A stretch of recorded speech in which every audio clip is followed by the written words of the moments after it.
Hello, and welcome to another special guest interview here on Nature and Science for Kids. I'm your host, Moosejaw Matt, and on this episode we have Ted Vanderlaan, and I will let him explain more, but he's a volunteer at a park in the United States.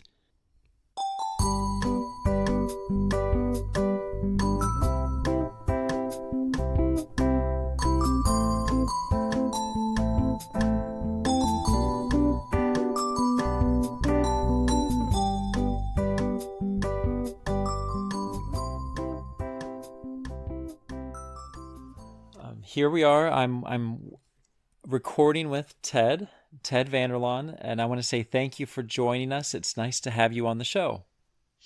Well, thank you very much. I'm thrilled to be here. We'll just jump right in, and I'm going to ask this question to get us started. Tell us where you volunteer and some of the things you do there. Okay, great. So I volunteer at the Santa Monica Mountains National Recreation Area, which is in Southern California. Mm-hmm. It's up in the little mountainous area, not too far from the ocean, actually. And I do a variety of jobs, everything from assisting with information systems to trail evaluation. So I'll go out on trails and I'll look for whether they're too rocky or whether they're washed out or whether they're overgrown. Um, I am also doing a little bit of building maintenance. And one of the really fun projects that I got to work on recently was helping set up what's called a raptor perch in a field outside of the main office. And it's a natural way of doing rodent control. So tell us about that. So when I first came there, I saw these big long steel poles, and I asked my friend Lonnie, I said, "What are these for?" He's "They're raptor perches." I said, "Okay, and what are you going to do with them?" He says, "Well, as we walk around, you'll see that there are so many ground squirrel holes that we can't control the ground squirrel population. So essentially what we're doing is inviting raptors, most of them are red-tailed hawks, to come and look for food." In a natural way. Yes, in a natural way. And I asked them, it's like, why don't you just bring in hunters to do that? And because they can't do that because guns are forbidden in that recreational area.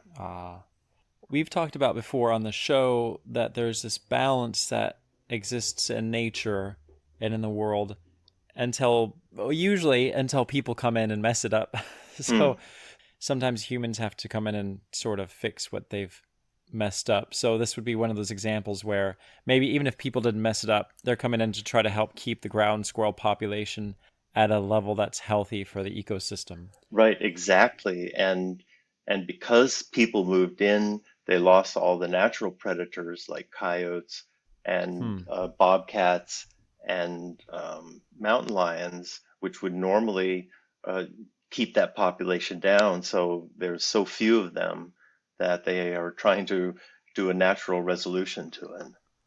We just had a big rainstorm around here recently, and some trails that we go hiking on were totally changed. It was amazing how much the creek and the trails changed in just one day of full rain.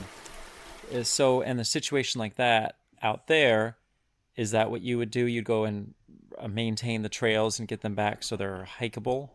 So yeah, that's actually one of the so in Southern California, when the rains come, they come hard and furious. So what happens is that the trails become a natural drainage for water, which can wash out an entire trail in the matter of a day. Hmm. So there's actually a technique to creating trails that diverts the water so that it doesn't take the natural um, pathway, which then would make it a bigger pathway and a bigger pathway and eventually wash out the whole trail. Hmm. Um, and my friend who's the ranger there, he was showing me that technique, and actually I had a lot of water recently, and I used that technique on my own road, and it worked. So the water gets diverted away, and we would analyze those trails for, all right, what's going to happen when a big water comes, Hmm. and then make those adjustments ahead of time rather than lose the trail. Yeah. So there's more to a trail than meets the eye. There's been more thought put into it than maybe those of us who are just hiking realize. Yeah, absolutely. And when you're out hiking on trails, it's kind of fun to then start thinking about, well, this is a nice trail, but what would happen Mm-hmm. if you got 3 days of really bad rain? And then sometimes you're walking on trails that have had a washout, and it's really hard to navigate them. And you think about how challenging it is to keep nature at bay when it comes to maintaining those trails. It's a big job. Yeah. Think bigger than I realized. How did you get involved with volunteering in the Santa Monica Mountains? So it's actually kind of an interesting story. Many years ago, I was in high school, and my best friend, or one of my best friends, and I were always outside, always doing things outdoors, members of the backpacking club and whatnot. And when when it came to doing the high school test about what I wanted to do when I grew up, the testing said that I should be a forest ranger. Well, I became something else, but he became a forest ranger. And so when he became in charge, when he came to be in charge of the Santa Monica Mountains National Recreational Area, I happened to be living an hour from him. Hmm. So I said, well, I am going to go and see if he needs any help. And so, sure enough, I was his very first volunteer, and he put me right to work, and it was really a lot of fun to do. I imagine so. I think I could imagine myself doing something in a national park because I love being outside. But what do you enjoy most about volunteering there? So I love nature. Of course, I've been in nature most all of my life, and I like helping. Mm-hmm.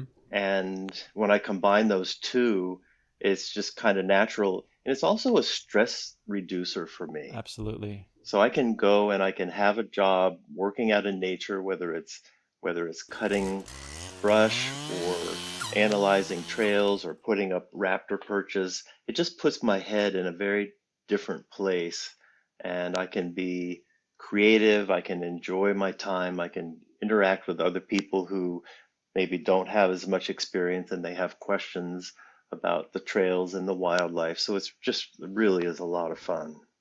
Now, a lot of our listeners are young, and they might be listening with their parents or grandparents or uncles or brothers or whatever. But even when someone's young, there's something really important about us being outside. We might not think I'm stressed, but there are still things in life that happen that shouldn't be happening, or they're difficult or challenging. And even if things are going smoothly, we were designed to be outside. And I totally resonate with what you're saying. And I don't want the younger ones listening to think, oh, I'm not stressed. I don't need to be outside. Well, really, we all do. Maybe not cutting brush or maintaining trails, but being outside, building a dam in a creek, mowing the lawn, maybe. Anything to be outside is going to be helpful for maintaining a healthy balance. So I'm glad you mentioned that. Now, with those young listeners, I know that they're often wanting to hear about animals. So, are there any neat animals that you've seen or heard about or know about there in the Santa Monica Mountains? Absolutely. So one of the first things that I noticed were all of the ground squirrel holes.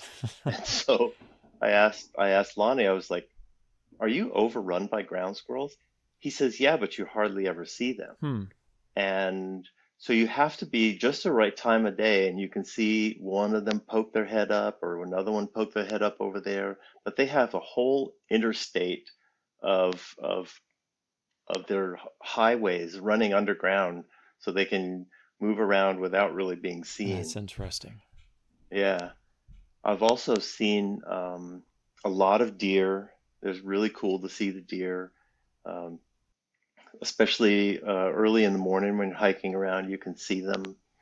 Um, Now they also have cougars that a lot of people have seen, but I haven't. So I missed it by a day. This one day, Lonnie came. He sent me a message and says, "Guess what I just saw across the road?" And sure enough, it was one of the cougars. Also, all kinds of birds, and there are quite a few raptors. Mostly, I've seen red-tailed hawks, Hmm. which are one of the bigger birds. But I remember this one day we were walking along, and there were these tiny, tiny birds flitting around. You could hardly see them. They wouldn't even sit still. And I kept trying to get a picture of them so I could figure out what they were. And then we finally discovered them that they were a little tiny bird called the bush tit. And it was so much fun to see them. I think I've seen those before. And they flit around and they're like these little chattering things that just they don't sit still like you said.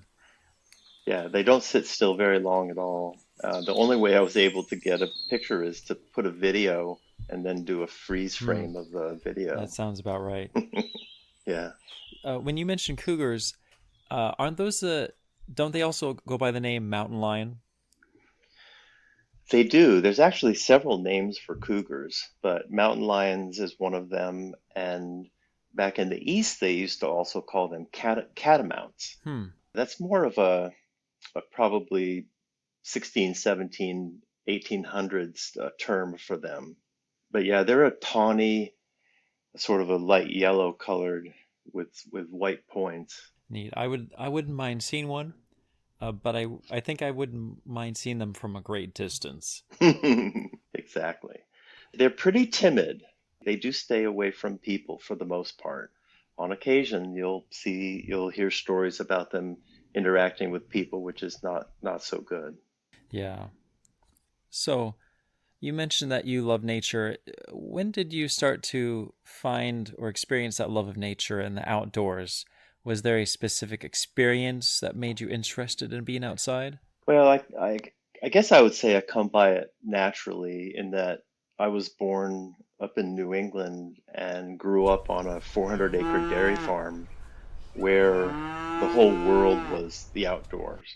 And there was woods and creek to play in, and I just played with my friends and my sisters with, with what was around us, and that was nature. So it just became a real integral part of my life. And, we farmed the land, and we would tap the trees for maple sugar, and we would, go fishing in the creeks and things like that. So it was wonderful, and so it became part of my DNA, and um, it's never left me. Yeah, we had a maple tree in our front yard at our previous house just a few years ago, and I tapped that for the first time with my son and had such a blast. It was only one tree, by no means like a commercial adventure, but it was so fun to boil it down and taste it, and it would get sweeter and sweeter. It's a neat experience. When you said that, I was thinking about the recent memories with my son and our family doing that.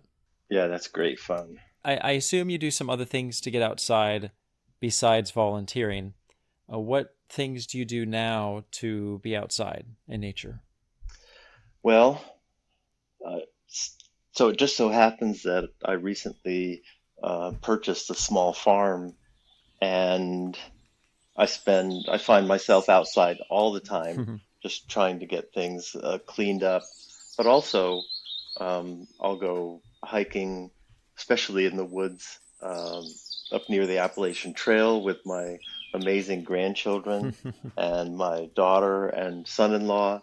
And it's just, when you walk into the woods, it has this sanctuary type feeling to me, Yes. where there is where peace just wraps its arms around you, Hmm. and there's so much to do and see and adventures that I just that's where I'm the happiest.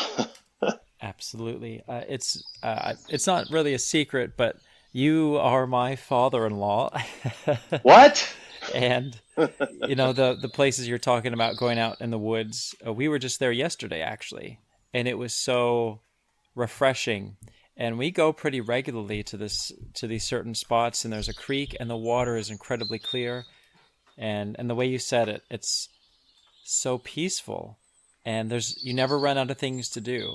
Every time we visit, the creek is a little different. We can move rocks around and build a dam, explore mushrooms and trees, look for animals. It is a special thing to be outside. Yeah, and it's just quite remarkable. And I think that I didn't recognize the impact that the smells had on me as a kid. Hmm. But when you walk in and you can smell that mossy and fresh after the rain experience of the woods, there's just nothing like it. So let's say someone's interested in volunteering at a national park, but perhaps they're young or live far from a park like that. Do you have any advice for them?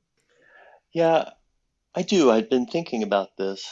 Um, and it's kind of fun because as I was volunteering at Santa Monica, we would go places on weekends. Lonnie and I would either doing some work for the park or just for fun, hiking and such. And very frequently there were little volunteer groups that were doing things. For example, there was one group that was planting trees. There was another group that was painting a fence. So there's a lot that can be done, um, little jobs, big jobs, and they had every age that you could imagine out there volunteering. So I think the thing to do would be and it doesn't have to be a national park. There are local trails in most places, even in New York City. You've got Central Park that has trails, and there are opportunities there and everywhere for volunteers to come and help. So I think there's lots of opportunities. Uh, you can even join like a neighborhood cleanup day, Mm-hmm. especially in the fall, which is coming, right? Yes. Another thing that you could do is look for somebody who might not be able to rake their leaves anymore, and get a group of people together to go rake the leaves for your neighbors. I like that idea. I think the a great combination is being outside and being able to do something for someone else, whether it's taking care of a trail or raking leaves. It's a combination of satisfying endeavors.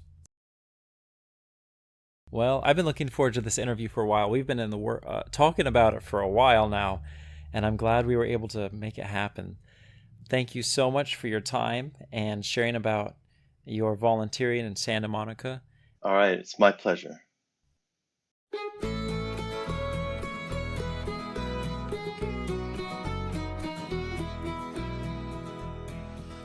Thank you for joining us here on Nature and Science for Kids. I'm Moosejaw Matt. Until next time, keep exploring your world.